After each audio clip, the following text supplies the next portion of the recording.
Hi friends, Telangana రాష్ట్ర ప్రజలందరికీ అదృపే శుభవార్త. ఆసరా చేత పెన్షన్లు భారీగా అయితే పెంచారండి. పెంచిన డబ్బులు ఎప్పుడు ఇస్తారనేసి ప్రజలైతే చాలా ఆతృత అయితే చూడడం జరుగుతుంది. మరి స్కిప్ చేయకుండా అయితే వీడియో అయితే పూర్తిగా చూస్తేనే మీకు ఇన్ఫర్మేషన్ అనేది క్లారిటీగా అర్థమవుతుంది. లైక్ చేయండి, షేర్ చేయండి, సబ్స్క్రైబ్ చేయండి. పక్కనున్న bell icon all symbol button గంట సింబల్ వస్తే నేను వేసే లేటెస్ట్ అప్డేట్స్ వీడియోస్ మీ ముందుకైతే వస్తాయి. లేట్ చేయకుండా అయితే వీడియోలకు అయితే వెళ్ళిపోదాం. ప్రతి ఒక్కరికి కూడా పాతవారికి, వృద్ధులకి, వితంతులకి, ఒంటరి మహిళలకి 4,000, వికలాంగులకి 6,000 రూపాయలు, అలాగే కొత్త వారికి కూడా వృద్ధులకి, వితంతులకు, ఒంటరి మహిళలకు 4,000, వికలాంగులకి 6,000 రూపాయలు, హెచ్ఐ బాధ్యులు 4,000, అలాగే ప్రతి ఒక్కరికి కూడా ఇంకా బీడీ కార్మికులు, చేనేత, మగ్గం కార్మికులు కూడా 4,000. బీడీ కార్మికులు 2 ఇయర్స్ అయితే ఎక్స్పీరియన్స్ అయితే ఉండాలి.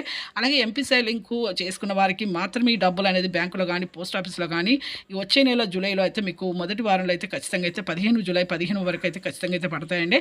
మరి ప్రతి ఒక్కరికి కూడా ఈ యొక్క డబ్బులు పడాలంటే ఈ లింక్ అయితే చేసుకోవాలి. Phone number, Aadhaar card link చేసుకుంటేనే ఈ డబ్బులు అనేది మీకు బ్యాంకులో కానీ జమ అవుతాయి, పోస్ట్ ఆఫీస్ ద్వారా కానీ వస్తాయండి. చూసారు కానీ లైక్ చేయండి. అలాగే 3 ఎకరాల పంట పొలాలు ఉన్నా కానీ ప్రభుత్వ ఉద్యోగం మాత్రం మీకు అయితే డబ్బులు అయితే కట్ అవుతాయండి, రద్దు అవుతాయి. వికలాంగులు కూడా సదరం సర్టిఫికేట్ అయితే ఒరిజినల్ సరిగ్గా చూపించండి. లైక్ చేయండి. Thanks for watching.